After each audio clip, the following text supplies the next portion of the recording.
Hey.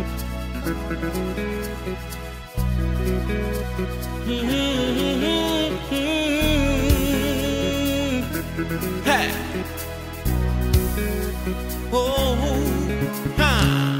Vivignano che vivigne passando. Affiché olha fumo e pomale. Pomale con le gime de vaglola. Ma un tocche un leone belle se cogne ma.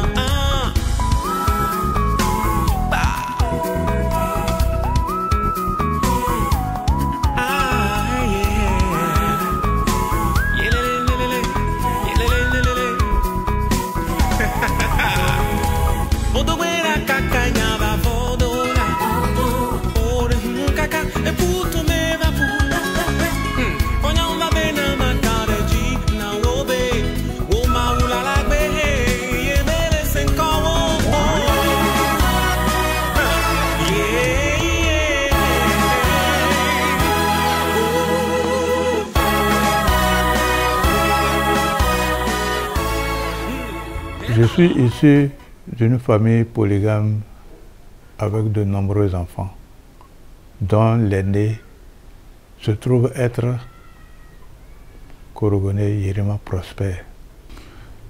Prosper, permettez que je l'appelle comme ça, est rentré à l'école coloniale pour être admis à l'entrée en 6e en 1962 et classé à Porte-Nouveau au collège Breguin, le collège Notre-Dame de Lourdes de Porte-Nouveau. Après son probatoire, il est allé au lycée Béanzin faire la terminale en 69, d'où il est sorti avec un bac littéraire. En ce temps, au niveau du Bénin, il n'y avait pas pratiquement d'université. Il y avait 2 centres universitaires dont le volet littéraire se retrouve à Lomé, au lycée Tocoin. L'autre volet scientifique se trouvait dans l'enceinte du lycée Béanzin. Lui est donc allé à Lomé avec ses camarades béninois pour faire les lettres modernes.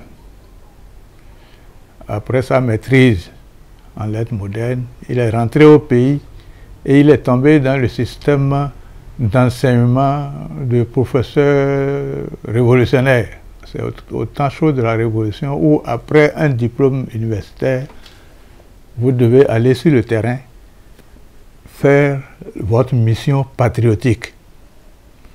Il l'a faite à Bomé. Après cette mission, il est rentré dans la fonction publique et a été affecté à Sabalou comme professeur. De Sabalou, il a été affecté à Porte-Nouveau comme directeur de la production scolaire, qui s'occupait en même temps des cantines scolaires. De là, il est reparti à Bomé comme directeur départemental de l'enseignement, DPE, Zou, les actuels départements Colline et Zou. Il y est resté jusqu'à une certaine date. Après, à Bomé, on l'a envoyé au Borgou, où il est devenu encore DPE, avant que les réformes ne transforment la DPE en direction départementale de l'enseignement secondaire. Il a commandé alors cette direction pendant un bon moment et a été muté pour revenir quelques mois après pour un deuxième séjour. À la fin de ce deuxième séjour, il y avait la création de l'école ENI, dont il a été nommé directeur.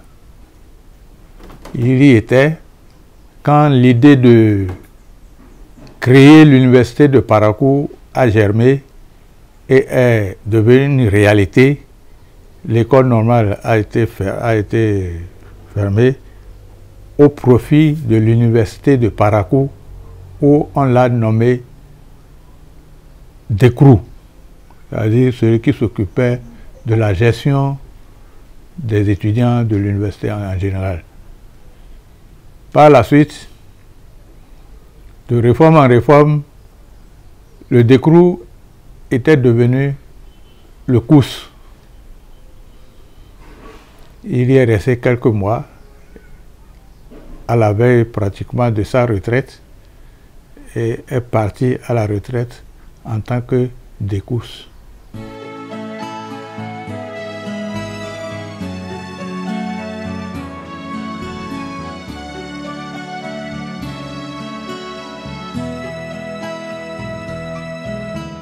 Comment j'ai connu M. Korogoné Prosper?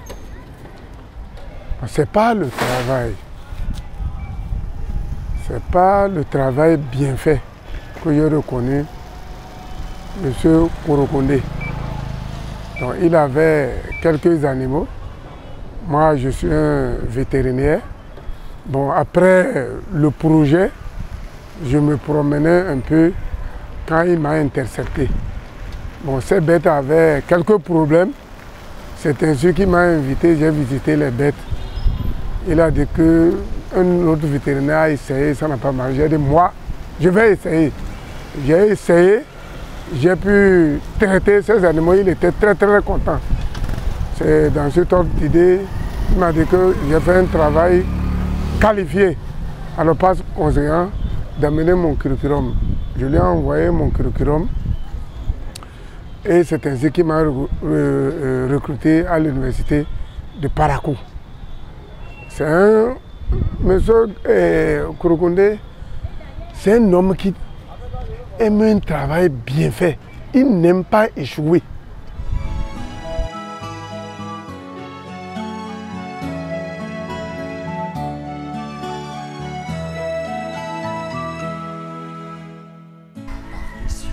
Monsieur Korogoné Prosper est un ami et un frère. Il est d'abord un frère avant de devenir un ami. Je voudrais lui souhaiter prompte guérison. Il traverse en ce moment des moments difficiles. Et ce qui fait que ceux qui sont comme moi, très proches de lui et qui sont très sensibles, ne peuvent plus aller lui rendre visite parce que quand ils lui rendent visite, ils sortent les larmes aux yeux. Voilà un baobab. Voilà un homme. Voilà un homme dont on peut dire une foi, une loi, un chemin, un destin. Mon frère Korogoné m'a accueilli à Parakou ici, à la création de l'université de Parakou, une université à laquelle personne ne croyait,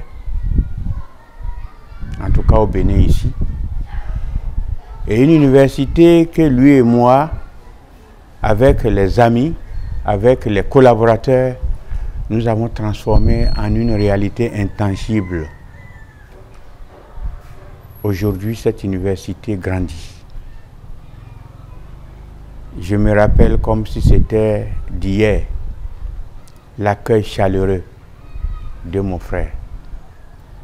Lorsque nous avons sauté les 2 pieds joints dans le vide pour arriver à Parakou pour la création de cette université. Et je me rappelle les initiatives heureuses qu'il prenait pour nous déstresser en nous invitant autour d'un petit pot dans sa ferme en allant vers Komigia. Je me rappelle comme si c'était d'hier les réunions, les rassemblements des vendredis où au niveau de son restaurant, il faisait préparer à manger pour tout le monde, une communion de la fin de la semaine, comme pour nous dire, faisons le bilan de ce que nous avons réalisé et de ce qui nous reste à réaliser pour que l'université soit une réalité. Par les cieux devant toi, splendeur et majesté, par l'infiniment grand, l'infiniment petit, et par le firmament, ton manteau. J'ai connu mon frère Korokoné Prosper. Il est venu, je le connaissais il y a longtemps. On se rencontrait au village à Banikwara quand il y a cérémonie. Et il est venu ici en 1995. Il a travaillé ici. Il a été jovial envers tout le monde. En tant que griot, il accueillait les gens tout souriants. Quand on lui soumet un problème, s'il ne peut pas, si ce n'est pas à son niveau, il se lève, tout vigilant, il se lève et rend ce service. Mais si c'est à son niveau, il dit ne t'en fais pas. Il rend ce service à tout le monde, tout souriant. Avec son sourire, il dit d'abord ceux qui ne le connaissaient pas, il dit je suis griot. Le griot n'est jamais timide. Donc, il a été accueillant. C'est un grand frère à nous, avec qui j'ai eu des relations souvent privilégiées. Alors, je vais commencer au début pour vous dire qu'il est de la famille des griots, un statut qu'il a toujours d'ailleurs tout le temps revendiqué. Et moi, étant de la famille princière, il m'a toujours mis à ma place. Même lorsque j'ai voulu me rapprocher de lui, il a voulu se mettre à la place du griot. Donc, il respecte la famille princière. Beaucoup plus tard, je crois que si mes souvenirs sont exacts, c'est à l'issue des Jeux du Nord, des derniers Jeux du Nord qui ont été joués à Banikwara, que notre front régional, donc c'était l'association des jeunes étudiants et élèves du Nord, devrait changer de posture de lutte. Parce qu'avec la révolution, nous étions on était plus à l'aise. Et donc, eux autres, ils étaient des grands frères qui devraient aller étudier en France. À l'issue, je fais partie de ceux qui ont été élus au niveau du bureau, donc du front régional de Banikwara. Et donc, il nous a accompagnés longuement. Personnellement, il m'a accompagné parce que, je ne vous le cache pas, je suis un peu introverti. Et donc, lui, il se rapprochait beaucoup de moi et il a gardé de très bons contacts, des contacts très serrés avec moi lorsqu'il était en France. Et beaucoup plus tard, on s'est retrouvés à Porto Novo. Mais comme je vous ai dit, avec ma stature d'homme introverti, je ne me suis pas tellement rapproché de lui. Lui, il était directeur, je crois, de la production scolaire. Moi, j'étais étudiant à l'INGEP, ce n'était pas donc loin l'un de l'autre, mais je ne l'ai pas fréquenté. Et c'est après la réussite de ma fille au bac que je me suis rapproché de lui. Je lui ai écrit une lettre pour dire que ma fille a réussi au bac et qu'elle voulait faire l'université de Parakou. Et là, vraiment, j'ai été agréablement surpris. Comme il le fait d'ailleurs pour tout ce qu'il peut. Et il a pu trouver, il était au Sénou de Parakou, il a hébergé ma fille, d'abord un temps chez lui, avant de lui trouver une cabine. Donc depuis lors, nos relations sont restées très serrées. M. Korokoné est un homme extraordinaire. Parce que sur tout son parcours, il a été excellent dans tout ce qu'il a fait, dans sa carrière et dans ses relations humaines. Et je me souviens bien que M. Korokoné a été directeur national de la production scolaire. Il a été directeur départemental de l'enseignement à Abomey. Il a été directeur départemental de l'enseignement dans le Borgou. Mais aucun de ceux qui l'ont remplacé ne l'ont égalé dans la qualité de ce qu'il a fait. Et une anecdote très simple, quand il était à Abomey, on devait le remplacer. Et les Aboméens avaient dit que Korokoné est aboméen. Mais celui qui l'a remplacé aboméen, on a dit il est d'Abomey. Il y a une nuance très profonde. Korogoné Aboméen, celui qui l'a remplacé est d'Abomey. Donc c'est vous dire combien ce monsieur a travaillé pour ce pays. Et il est dommage qu'il soit dans cet état aujourd'hui. Et j'ai beaucoup collaboré avec lui et j'ai beaucoup gagné de lui. Par exemple, ma maison à Port-Nouveau, c'est lui qui m'a aidé à trouver le terrain. Quand je suis arrivé à Parakou, il m'a aidé à acheter un domaine. Et c'est lui-même qui m'a trouvé le domaine qui était le sien. Il me l'a cédé parce que j'avais envie qu'à la retraite, je puisse avoir un champ. Et par frère soleil, je veux crier, mon Dieu, tu es grand, tu es beau. Il y a bientôt une vingtaine d'années, j'ai eu la chance de le rencontrer pendant que j'étais directeur d'école au complexe scolaire Ablaye Issa, groupe A. Et il était mon directeur départemental des enseignements dans le Borgou et la Liborie. Avec le temps, nous avons pu nous côtoyer parce que nous nous sommes retrouvés entre amis au Lions Club International. Il a fait ses preuves, il a été président de 2005 à 2006 et avec le temps encore, nous avons pu nous retrouver sur un autre chemin. Enseignant qu'il était donc, ainsi que moi, aujourd'hui, nous appartenons à l'école plutôt, le collège privé Les Merveilles Senior est une entreprise que nous gérons ensemble. Et nous avons pu être honorés tous les ans avec les résultats élogieux aux examens du BEPC et du baccalauréat. Tout cela fait notre fierté. Je garde de bons souvenirs de lui et de sa famille. Et de temps en temps, nous sommes ensemble. Nous pensons que on restera toujours ensemble. Moi, je l'appelais Bourou ou le griot. En réalité, c'est une longue histoire. Et comme histoire, c'est parti de Banikwara même. Et on a abouti à Porto-Novo. De Porto-Novo, on est allé à Lomé. De Lomé, on est allé à Bordeaux. De Bordeaux, on est allé à Tours. Donc, on a même partagé le même lit. Et à Banikwara, c'était en quelque sorte le militantisme régional, front régional de Banikwara, et affilié au Front d'action commun des élèves et étudiants du Nord. Et nous sommes partis de là. En réalité, sur le plan académique, Bourou a fait le même établissement, mais il a abouti après au lycée Béanzin. Moi aussi, j'ai fini au lycée Béanzin, ma terminale. À Lomé, Bourou a été en quelque sorte mon prédécesseur. Mais on est parti de Lomé parce que la révolution déclarée par Kérékou ne plaisait pas aux autorités de Lomé. Et c'est comme ça que, en tant que fils de paysan, d'ailleurs le père Breguin nous l'avait dit, en tant que fils de paysan, nous avons pu connaître la France et c'est en France que chacun de nous a poursuivi ses études et a terminé selon ses bons vouloirs.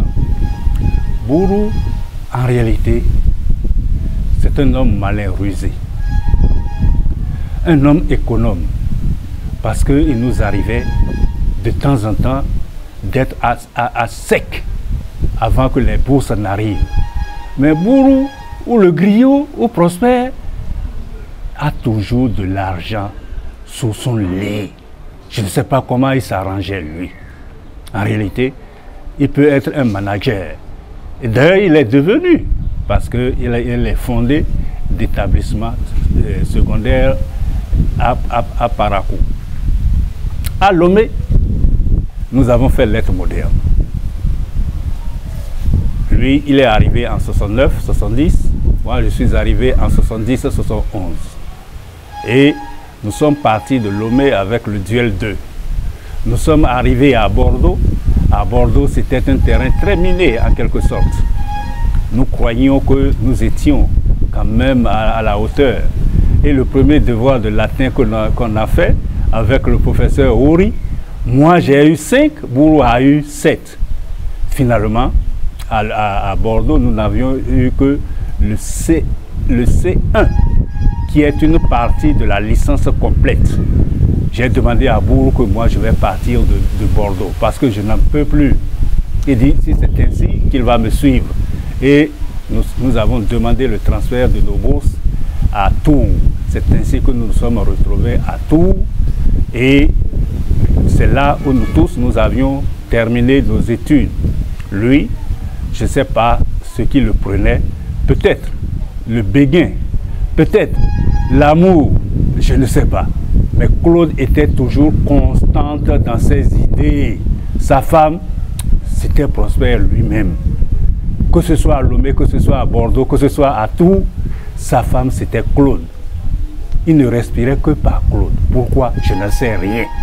En tout cas, si c'est ça l'amour, Roméo et Juliette en quelque sorte. Alors là aussi, il est à féliciter. En tant qu'homme, il a tissé de bons rapports avec tout le monde. Sa présence ne vous ennuyait jamais. Il avait toujours quelque chose à dire. Et le rire était permanent. Et son rire était contagieux. C'est un homme plein de gaieté. Alors, comment la séparation entre lui s'est faite? Après, il a voulu revenir au bercail, au pays, pour servir la révolution. Au lieu de prendre le temps pour finir son 3e cycle, il a inscrit, mais il est parti et il était absorbé par tous les problèmes du pays, à telle enseigne que ça a été remis au calende grec. Moi, j'ai continué et j'ai fait le 3e cycle. Je suis revenu. Les rapports étaient toujours constants jusqu'à un certain niveau. C'est quelqu'un qui a l'esprit hardi, malicieux, et il obtient toujours de vous ce qu'il veut. C'est un homme épris de justice, un homme vaillant, un homme qui peut entraîner les autres hommes, un entraîneur d'hommes en quelque sorte. Bourou, je l'appelle ainsi, je ne sais pas d'où le nom est venu, mais Bourou, ça veut dire un animal quand même futé, un animal futé. Il l'était réellement. Sur le plan académique, il n'avait rien à envier aux autres. Tu es le Dieu d'amour. Et c'est avec plaisir et émotion que je vais évoquer un peu une étape de la vie de M. Korogoné. Ce n'est pas long ce que je peux dire sur lui, mais c'est quand même assez poignant et riche parce que c'est un aîné. C'est un aîné dont je connaissais le nom. On se connaissait très peu. Quand je me suis retrouvé comme comptable du ministère de l'Éducation en 1994, 93-94, à Cotonou, sous le ministre Karim Draman. Ça, c'était sous le régime du président Nicéphore Soglo. Donc j'étais comptable. Il était en ce moment DDE, directeur départemental de l'éducation à Parakou. Alors, en tant que comptable du ministère, je gérais un peu toutes les structures, toutes les directions techniques de ce département-là. C'est là où j'ai fait plus ample connaissance avec M. Korogoné Prosper, ou Prosper Korogoné. Qui plus est, traditionnellement, on s'est découvert, bon, ce qu'on devait faire traditionnellement, on le fait. Alors, donc c'est à travers ces missions, ces différentes missions et ces descentes à Cotonou qu'on s'est davantage connus. On s'est découvert, il me recevait comme cela se devait, Il avait à l'époque, comme c'est ça, Feu Serogado Michel, tous étaient mes aînés.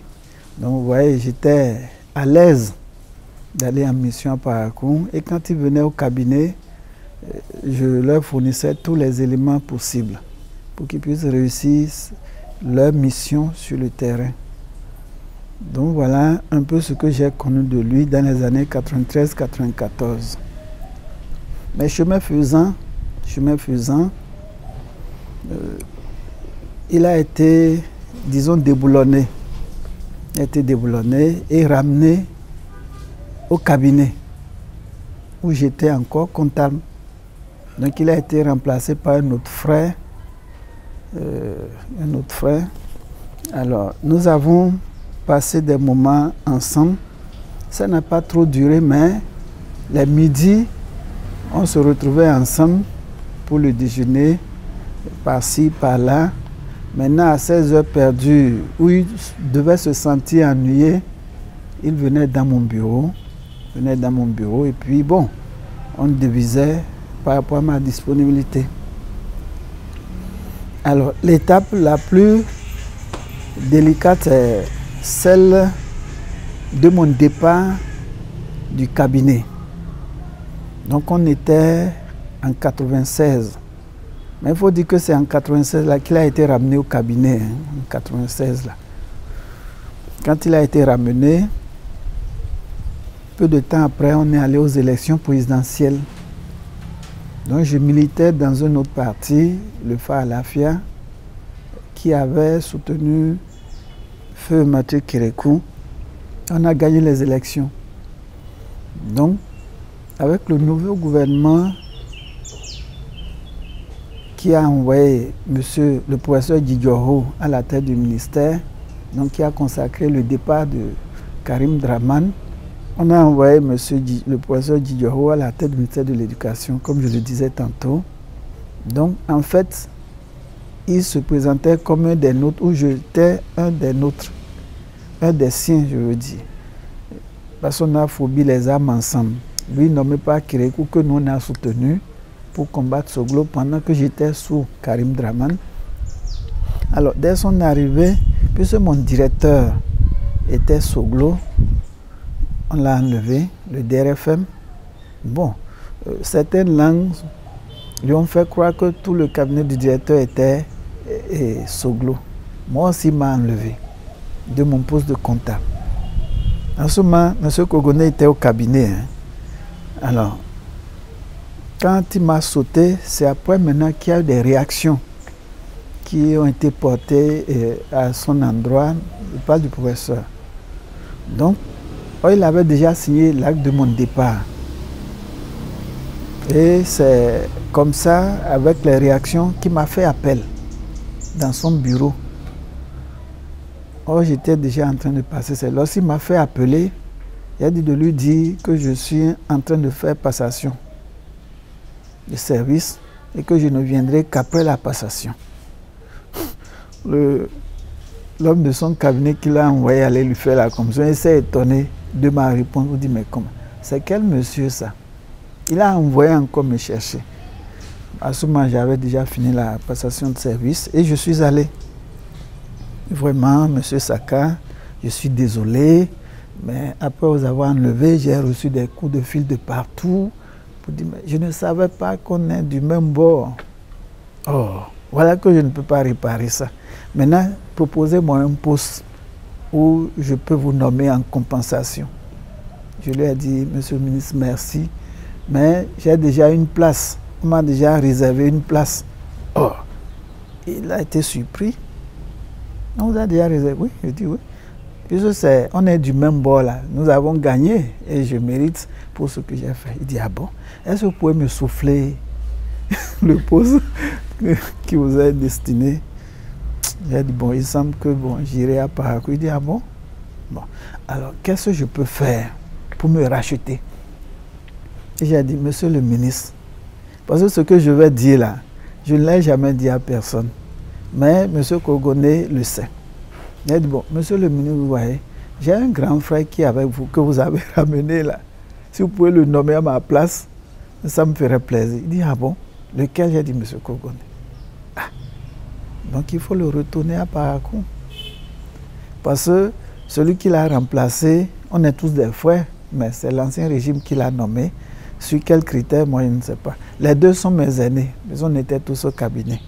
Mais j'ai pensé que M. Korogoné fait mieux l'affaire. Que l'autre frère m'en excuse, hein, parce que M. Korogoné avait une vision, il avait la trempe et il ne mâchait pas ses mots. Il ne mâchait pas ses mots et je crois qu'il a des vertus. Du bâton, du vrai bâton. Donc j'ai penché de son côté, sans que l'autre ne le lui cache. Bon. Alors c'est comme ça, peu de temps après, moi on m'a nommé comme chef circonscription urbaine de Parakou. Et M. Korogoné, on l'a retourné à Parakou. Alors, quand le ministre, une fois est venu à Parakou, il a cherché à me voir. Et j'ai été, on a bien causé. Donc déjà, M. Korogoné est retourné à Parakou. Bon, convenez avec moi que dans ces conditions, nos relations ne peuvent que se renforcer. Donc c'est comme ça, en tant que chef circonscription urbaine Parakou, et lui DDE revenu, mais on est resté en étroite collaboration, grand frère. Ce n'était pas des relations de travail, même s'il y a travail, c'était des relations particulières. Et bon, ensuite il jouait aussi son rôle parce qu'il aimait nous taquiner, nous chahuter. Bon, des fois il avait son petit tam-tam où il nous lançait des louanges. On est obligé de donner pour perpétuer la tradition. Donc avec lui sur le terrain, on s'est tenu la main pour que chacun réussisse sa mission. Et dans ce cadre, nous avons également pesé sur la culture, le réveil de notre culture. Et c'est ainsi que, avec d'autres, nous avons été amenés à inviter nos parents du Nigeria. Batomo comme nous parlons la même langue, on partage la même culture. Et c'est ensemble qu'on animait les soirées culturelles du CCF, chacun avec sa contribution. Donc, et s'il y avait... Enfin, on échangeait. Donc, au-delà même du cadre du travail, dans le cadre familial, on était intégrés l'un dans l'autre. Donc toute sa famille, je la connaissais. L'autre élément que je dois souligner, nous avons porté ensemble la création de la radio culturelle de Parakou, Dema Radio. Donc tout a tourné un peu autour de moi et avec Feu Ourougura Joseph et certains autres jeunes comme Cha Tokona Rungobi et Suano Dama Philippe. Nous avons porté ensemble, et d'autres, pas nous seulement, on a aidé à la création de Dema Radio. Il s'est investi et il ne pouvait en être autrement, parce que c'est aussi un homme de culture, aussi bien moderne que traditionnel, M. Korogoné. Donc, moi, je lui reconnaissais sa place, il me reconnaissait la mienne. Et puis bon, on échangeait, que ce soit aux heures de travail ou dans un cadre purement informel. Nous avons entretenu de très bonnes relations. Jusqu'au jour, moi, je suis parti en 2001 de Parakou. Mais on a toujours gardé de bonnes relations. Donc, à certaines de mes descentes, on se retrouvait pour prendre un pot. Mon Dieu, tu es grand, tu es beau. Monsieur Korogoné, Prosper a été de beaucoup pour nous. C'est un modèle, un homme dont l'exemplarité n'est pas à discuter aujourd'hui, et la rigueur et l'esprit de justice et d'équité qui le caractérisent sont franchement, font de lui un modèle. Le témoignage que je ferai ne peut être que rappeler les conseils qu'il nous prodiguait à l'époque. Donc à travers lui, je disais tantôt, on a beaucoup copié parce qu'il nous prodiguait des conseils, entre autres conseils, et s'appuie surtout sur l'homme, l'éducation qu'il faut porter à l'homme Et pour le paraphraser avec un ancien, il disait, de nos jours, les seules querelles qui vaillent sont celles de l'homme. Donc il faut tout faire, il faut tout investir sur l'homme, il faut tout investir sur l'éducation, ce qui fait que ne s'est pas trompé de choix. Ce qu'il a fait, et même à la retraite, il a continué de le faire pour pouvoir pérenniser ce que lui-même l'a reçu et faire en sorte que au sein de la famille, les enfants, tous ces enfants puissent réussir. Et comme on a copié aussi de lui, donc l'investissement, c'est sur l'homme. Tous, on a mis l'investissement sur l'homme. Et tous les enfants aussi également. On a essayé de faire en sorte que tout ce qu'on gagne, tout près ici, que ce soit au profit de l'homme, que ce soit au profit des enfants, c'est le seul investissement qui puisse porter et durer. Dieu vivant, Dieu très haut. Pépé Korogoné, c'est mon papa. Je suis Aurélie Adam Soulé, épouse Zoumarou. Monsieur Zoumarou est là. Et c'est un papa qui est cher à mon cœur parce que depuis que je suis toute petite, depuis la toute première fois que j'ai eu à le rencontrer, je vais raconter comment j'ai été marquée. J'ai connu Pépé au lycée et j'étais allée rendre visite donc aux parents de ma copine Tekle chez eux. Et j'ai été émerveillée par sa simplicité, sa disponibilité vis-à-vis de ses enfants. C'est la première chose qui m'a frappée le jour-là quand je suis allée chez mon amie Tekle. Ils étaient en famille, je m'en souviendrai toujours. Peut-être qu'elle ne s'en souvient plus. Il y avait papa Korogoné, maman Korogoné, nos grandes sœurs, Tekle et bien sûr moi. Et j'ai vu une famille unie, soudée. J'ai vu un papa à l'écoute, un papa souriant qui discutait avec toute la famille, qui était à leur côté, qui était disponible. Je ne sais pas comment exprimer ça, mais c'est un modèle de père pour moi. Et plus tard, au travers des différentes fois où je suis allée à la maison rendre visite à mon ami, c'est toujours ce que j'ai pu voir. C'est un papa qui est formidable, qui a toujours été à notre écoute, qui a toujours été là, qui a toujours été de bons conseils. Et le deuxième témoignage que j'ai à faire, c'est vis-à-vis de nos activités que nous avions en tant que jeunes lycéens et lycéennes. On avait une association, disons, de jeunes, SAP, Planète Jeune Club, où on essayait d'aider nos camarades et nous sommes allés voir papa, nous lui avons expliqué notre projet et demandé qu'il puisse nous aider à obtenir un peu, mobiliser des ressources financières. Et du coup, il nous a permis d'aller un week-end sarcler, nettoyer la cour de la direction départementale de l'éducation. À l'époque, il était DDE. Et ce qui nous a permis après d'être payés, rétribués, récompensés, on a pu prendre l'argent pour faire nos activités. En toute création,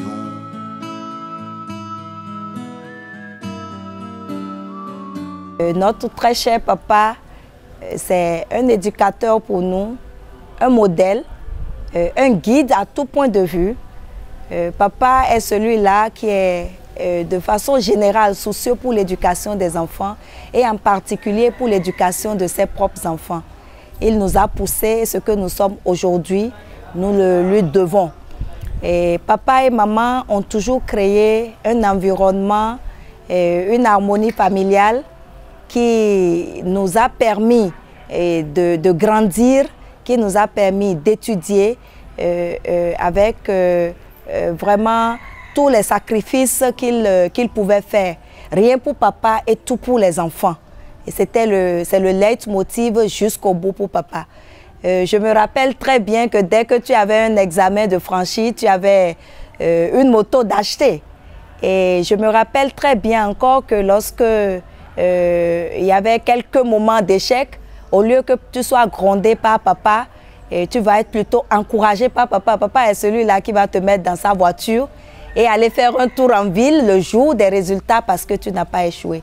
Donc, véritablement, comme je le dis, papa est un tout pour nous et c'est en toute fierté aujourd'hui que nous faisons ce témoignage, nous faisons cette action de grâce pour lui dire qu'il doit vraiment être fier de ce qu'il a été pour nous, qu'il doit vraiment très bien se porter et mieux se porter pour pouvoir bénéficier, voir grandir et fleurir tout ce qu'il a pu planter comme œuvre.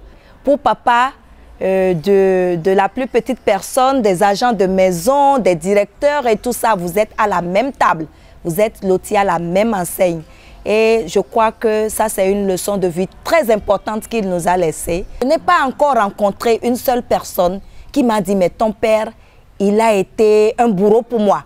J'ai toujours rencontré des gens qui m'ont dit « mais c'est grâce à ton père que je suis ce que je suis aujourd'hui ».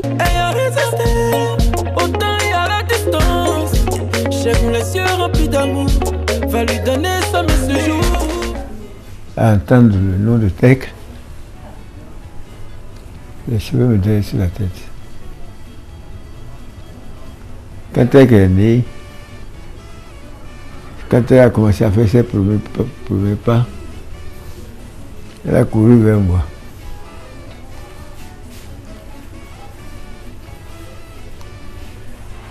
J'ai dit, mais Tek, tu sais, d'où Ameki sunt unus animus in duobus corporibus. Tek, tu sais que deux amis sont une seule âme dans deux corps. Deux amis véritables sont effectivement une seule âme, même deux corps. Ça va disparaître, hein, c'est l'émotion.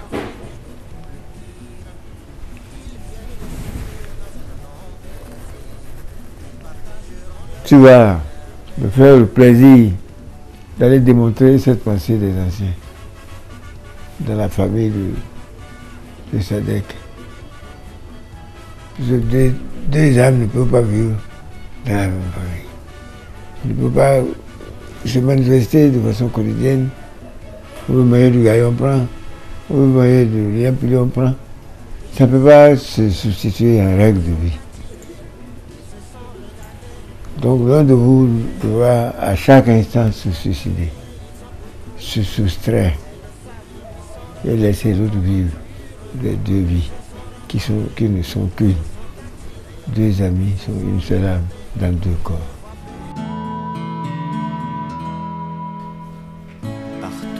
Je suis Madame Korogoné. Comme vous le voyez, nous sommes dans la maison familiale des Korogoné à Parakou. Et moi, je suis de Sinandé. Je suis né Kora Chabi. Et mon prénom indigène, indigène, c'est Guessou. Et les sœurs m'ont baptisé Marie-Claude. Et moi, j'ai fait mon cours primaire à Niki. Je suis de Sinandé, mais j'ai été élevée par les religieuses à Niki. Donc, après ça, j'ai été faire le cours secondaire Sainte-Jeanne d'Arc à Abomey. Et c'est très important, parce que c'est là que je vais rencontrer Prosper. Un 6 avril 1969. Et ça paraît un peu insolite qu'une fille de Sinandé aille rencontrer un garçon de Banikwara en plein Unjiroto à Abomey vers les années 60, parce que je parlais de 69.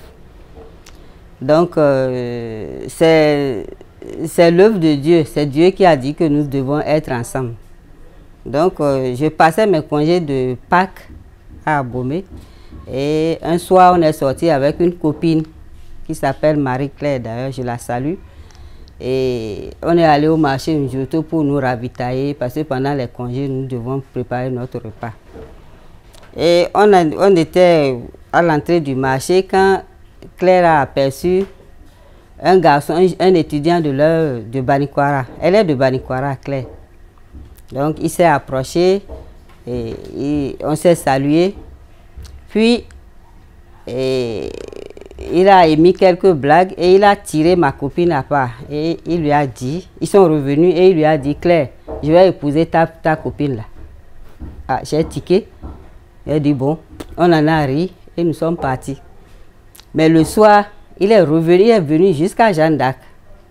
Et c'est ainsi qu'on s'est accroché. Et aujourd'hui, depuis 1969, on ne s'est plus jamais quitté. Les grandes vacances, il m'a obligé à venir les passer à Banikwara, chez les sœurs évidemment. Et on s'est suivi comme ça jusqu'à ce que je puisse avoir le bac et aller à l'université. Donc, la rencontre du 6 avril, je voudrais vous demander de tenir compte de cette date-là. Et depuis le 6 avril 1969, on ne s'est plus quitté. Je voudrais remercier tous ceux qui ont participé à la réalisation de l'événement présent parce qu'ils sont en train de nous offrir les noces d'or. Ça va faire 6 avril 1969. Cette année, le 6 avril, on devait fêter 50 ans, bien sûr. Ça va faire 6 avril 2019, ça va faire à peu près 50 ans. Donc on ne l'a pas fait parce que papa était un peu indisposé. Ça a fini par arriver et je crois que l'opportunité est d'or aussi. Et donc sa prophétie s'est réalisée. Il a dit ce jour-là, je vais épouser ta copine et elle va me faire 6 enfants parce que nous sommes un 6 aujourd'hui. Effectivement, nous avons eu 6 enfants.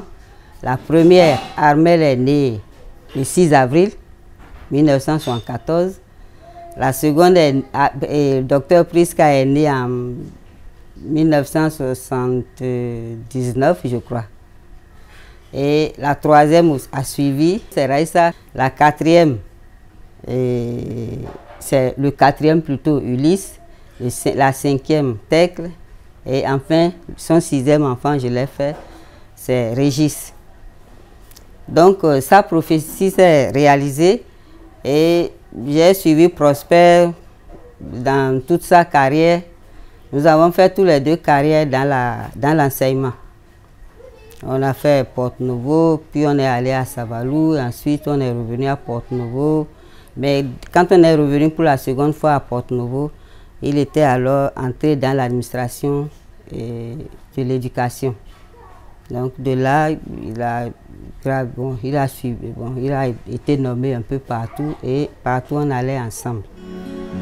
Et par toutes les mers, partout les... Je suis médecin traitant de M. Korogoné Yerima Prosper depuis une dizaine d'années, depuis que j'ai ouvert la clinique en 2008. Il faut dire que j'ai connu papa avant, bien sûr, d'ouvrir la clinique parce que depuis 1988, ma maman était un de ses agents à la DDE, Direction départementale de l'enseignement de l'époque. Et déjà à ce moment-là, j'ai beaucoup entendu parler de papa parce que c'est un homme de bien. Et comme anecdote, je peux citer qu'à son époque déjà, quand les gens réussissaient aux examens PPC, bac, à l'époque, on pouvait encore vous recaler pour des broutilles. Et papa avait dit, en tout cas en son temps, que ce n'était pas normal que des gens aient franchi une telle étape à l'écrit, avec des pourcentages qu'on connaissait. Et qu'à terme encore, juste pour l'oral, pour une seule question, on annule tout ce que vous avez fait. Donc c'est quelque chose que je tenais à souligner, pour montrer quand même le type d'homme qu'était M. Korogoné. En plus, maman ne tarissait pas d'éloges par rapport à lui, ce qui a fait que, après qu'on ait affecté mon papa à Cotonou, on est retourné à Cotonou. Et en 96, quand le papa a pris la retraite, la maman a voulu rejoindre encore. M. Korogoné était à l'ENI, il dirigeait l'ENI Parakou. La maman a encore tout fait pour pouvoir être encore sous ses ordres. Donc, ça montre en tout cas comment, quel type de papa, quel type de personne il était. Et au niveau de la prise en charge, comme je l'ai dit, depuis 2008 que j'ai ouvert la clinique, en tout cas,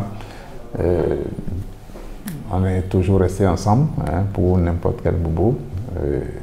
J'ai été son médecin pendant tout le temps. Donc, je tiens à souligner ici son courage parce que, waouh, ça, il n'y a pas beaucoup de personnes qu'on a rencontrées avec un tel courage. Et par la même occasion, tirer un chapeau à sa famille, parce que une telle famille soudée, un tel soutien, un tel dévouement hein, de la part de ses enfants, vraiment, on en a rarement vu, hein, je vous assure tout. Monsieur Prosper Yerima Korogoné, je ne le connaissais pas avant qu'il soit venu à Parakou ici. Non, vraiment, je ne le connaissais pas. Je n'avais même pas entendu parler de lui. C'est quand il est arrivé à Parakou comme DDE, donc directeur départemental de l'enseignement, que j'ai eu l'occasion de faire sa connaissance. Oui. Donc c'est assez récent. Ce qui a déclenché cette connaissance, c'est surtout que c'est madame qui est venue m'inviter à venir l'aider au foyer des jeunes filles dont elle était directrice. Donc, elle cherchait un prêtre qui allait aider les fidèles catholiques qui étaient dans ce foyer. Et c'est ainsi que je suis entré en contact avec la famille. Puis après, monsieur et madame m'ont demandé de bien vouloir bénir leur mariage. Et ainsi que je suis entré dans la famille et je me suis mis à les fréquenter assez régulièrement. En ce temps, je devais être curé à la cathédrale. Et puis, ainsi, on a fait connaissance. Bon, madame connaissait davantage les prêtres d'ici, mais l'autre, monsieur, lui, connaissait davantage ceux qui étaient de la région de Banikwara. Et c'est madame qui a fait la démarche vers moi pour me demander ce service. Et ensuite, bon, nous avons eu à échanger beaucoup. Dans le parcours, je me suis rendu compte que vraiment, nous étions pratiquement de la même promotion. Nous avons dû passer le baccalauréat la même année. Nous avons fréquenté ensemble les salles du lycée Béanzin sans nous connaître. C'est lui-même en parlant qui m'a dit voilà, il a passé le bac cette année. Telle année, je dis moi aussi. Donc on devait se retrouver ensemble dans les couloirs du lycée Béanzin sans le savoir tellement. Alors, ce que j'ai pu remarquer chez lui, c'est d'avoir son franc-parler. Il ne passe pas par quatre chemins pour dire ce qu'il veut dire. Il est direct et je crois que c'était important. J'ai remarqué sa foi profonde. Il avait une foi profonde. Il a été formé par des prêtres. Hein. Ouais. Il a été formé à Porto-Novo, au collège Breguin, là où il a acquis une culture classique. Il maîtrise mieux le latin que moi qui ai fait le séminaire. Ouais. Il a fréquenté beaucoup les prêtres et puis il s'est en tiré parti. Souvent, il parle des missionnaires qui l'ont marqué dans sa vie.